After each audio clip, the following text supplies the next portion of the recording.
Welcome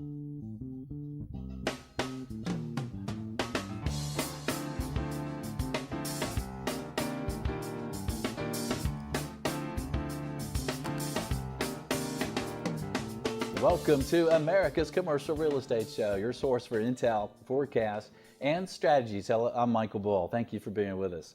Well, this segment is brought to you by Commercial Agent Success Strategies. Check it out. If you're a commercial real estate agent or you want to be a great one, check out commercialagentsuccess.com.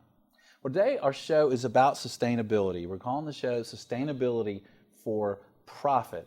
And sustainability and wellness are huge subjects to me. Not only do we want to save money, but when we get into the wellness aspects, the productivity, the recruiting, the retention, there's amazing savings and amazing benefits for you as a landlord, as a tenant, as a corporate user. Just incredible benefits. And I sell office buildings every day, and I go in office buildings a lot, and I can get there's a lot of opportunity for all of us on all sides of the tables here to save money and benefit everyone. Please welcome my guest. It's Rex Hamre. He's Southeast Sustainability Director with JLL. He's here in Studio One. Rex, thanks for being with us. Thank you for having me, Michael. Well, Rex, if you could start us there. I mean, when you are called into action and when you're talking to these corporate users and these tenants, where does sustainability come up? Where does wellness come up? Do they have certain missions when they're talking to you, or is it kind of a check in the box that they know they have to talk to you? Well, you kind of get all kinds, and it's really interesting. Sometimes we have a client that might be a major occupier, and they say, look, we just know we need to be in a sustainable facility, so let's make sure we're checking that box. A lot of major Fortune 500 companies, when they're looking for space, will, for example, say we only will go into a LEED certified building. But then, also we have a lot of great clients who are really wanting to be on the cutting edge of sustainability, and you mentioned wellness as well. So where they say they want to be in the most sustainable, most efficient property possible, and they want to have a workplace that really benefits the people and their employees, and really kind of shows all of their stakeholders that they care about sustainability, the environment, and the people that work for them. What about when it comes time for them to pay for it? I mean, what are those discussions like? Well, that's my favorite question because, I like it when there's a chief financial officer or a corporate director of real estate where they're saying, well, wait, we've got to figure out why is this valuable? We only want to do things that are return oriented. And that's actually one of my favorite questions because that's where we get to talk about how a lot of our sustainability initiatives, the most impactful from the environment or the most impactful from a wellness perspective, also have the best returns. So as we look at designing a new facility that's going to be 20% more efficient than standard, we're able to show that, if we look at a simple payback of 5 years or less, or we look at how any of those investments directly impact your operating expenses and then increase the value upon sale of the asset. So that's such an exciting aspect of sustainability that we can both do well and do good, that we can improve the environment, improve the places for people, but also that it really can pay for itself when it's looked at holistically and strategically.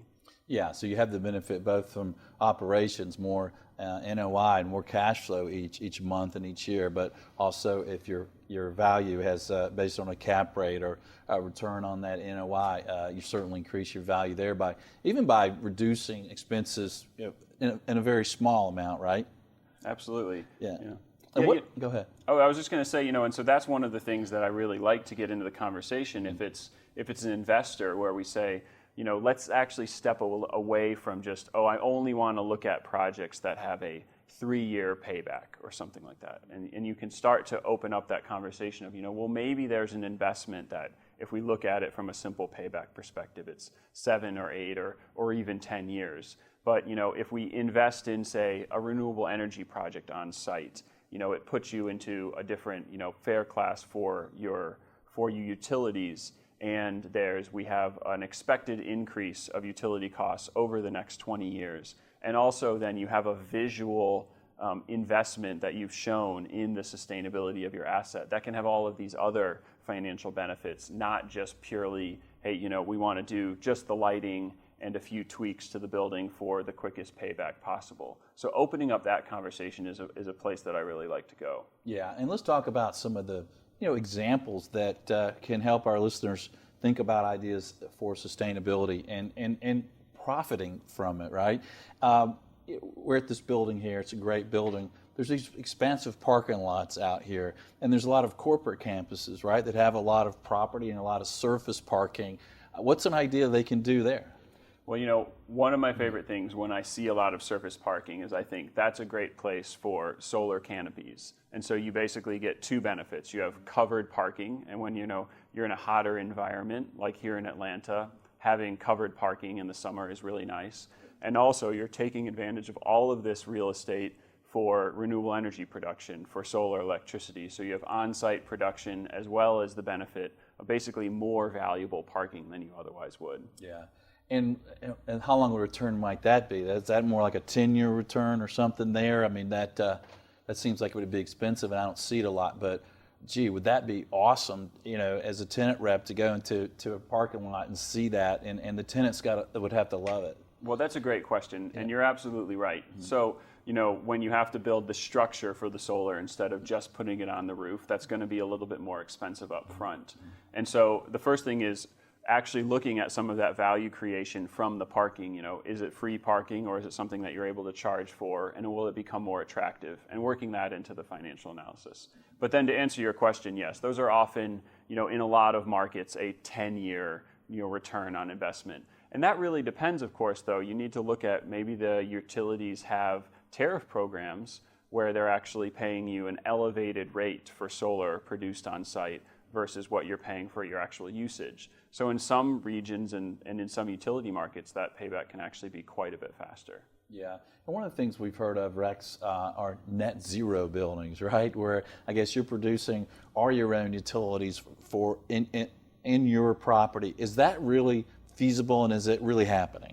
So yes, in a lot of cases it is feasible, and yes, it is happening. It would be fair to say that there's a lot of example projects of net zero around the country and around the world. A lot of them are what we might think of as smaller projects. There's not a ton of 500,000 square foot commercial office buildings that are operating and certified net zero. So just to explain, though, I think it's important. So it's a simple term of net zero, but it's a Coca-Cola drink, right? Right, exactly. so it's on an annual basis, though. So it's about, you're producing as much energy on site as you are using on an annual basis. So you're still connected to the grid. If it's cloudy out and not windy, if you have wind power on site, it's not that your building has to shut down completely. You're still grid connected. But from a net perspective, on an annual basis, you're producing more energy than you use in your building yearly. Yeah, and so you told me that there's a building underway now at Georgia Tech that's net zero, or going to be? Yeah, that's the plan. So the Candida Living Building at Georgia Tech, that's a really exciting project for the Southeast. And just to qualify, so that's not a project that I'm working on, but have a lot of good friends in the sustainability industry who are working on it. And it's really showing kind of what's possible in the southeastern United States, a relatively hot, humid climate, to produce all of the energy on site, to treat all of the black water, the sewer water through on-site means. It's really about a living building is the cutting edge. It's about using real estate to show how to make, instead of making less of an impact, really make no impact, or turn your facilities positive. So is that something that can happen at 1,000 different sites over the next few years? Not necessarily, but we can learn a lot about what's possible and implement a lot of those findings into other projects in certain applications. Well, it'd be nice to see. And water is something that is becoming more scarce in a lot of places around the country, and certainly getting more expensive. What are some ideas there? Well, I'm glad you brought up water savings and water efficiency, because we spend a lot of time talking about energy efficiency. In a lot of ways, this has become quite mainstream of talking about, let's take a hard look at our operating expenses. And traditionally, that was very focused on our energy use, electricity and gas and things like that. But water efficiency, and particularly in certain markets in the United States, has really become more and more important and also more and more profitable. So municipal water costs have increased quite a bit over the last 20 years. And we've seen where those returns in the financial analysis of significant sustainability investments in water savings have really started to pay for themselves. So just to use an example, an exciting project that we worked on, the Interface headquarters here in Atlanta, that has a 15,000-gallon cistern in the basement, and that's designed to offset nearly 90% of their annual water use. Basement, so they've got a really leaky basement, I guess. Right, exactly. It all just leaks through, and it's oriented to there. Yeah. And so, that really undersells the amount of engineering and planning that went into that project. But, it's about capturing the rainwater on site. Mm-hmm. It's about condensate capture from HVAC, filtering the water, and then reusing it for things like, toilet flushing, for things like in the HVAC, evaporative cooling makeup for your cooling towers. Mm-hmm. And that's where a lot of the percentage of water use in commercial facilities comes from. And they can, you can save tens of thousands, sometimes in larger facilities, hundreds of thousands of dollars, have really great, ROI.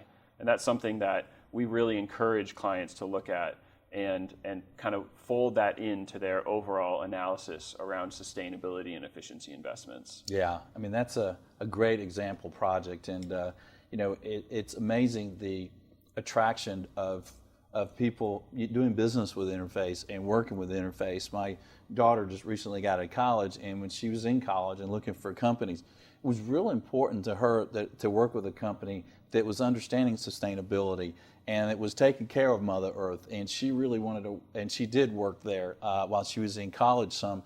So how many of your clients that you on the corporate side really get that understand the benefits to them in their recruiting and in their retention and productivity of their people?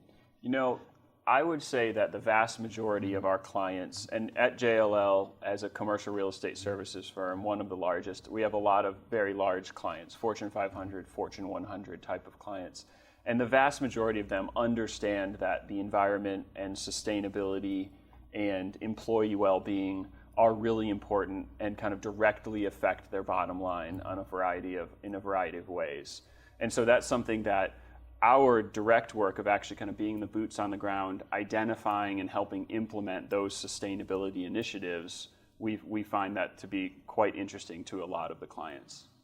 Yeah, and one of the things that I think are going to be really huge moving down the road is wellness. And I want to get your opinion on wellness and cover it with some ideas for landlords and for tenants and for service providers. We're going to take a short break, so stay with us. We'll be right back, and we'll talk about what I think is going to be one of the most important things in commercial real estate moving forward, wellness. Stay with us. I'm Michael Bull. This is America's Commercial Real Estate Show.